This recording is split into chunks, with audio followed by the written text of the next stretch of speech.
aking Glutarnate tea.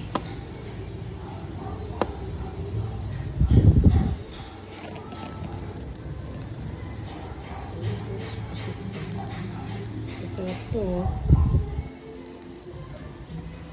May benefits din itong Glutarnate. Huwag lang sobra. Tama ang gamit lang. Pwede nyo rin ilagay ito sa rice.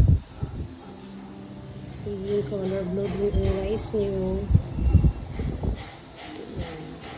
Stay mo na siya ng konti.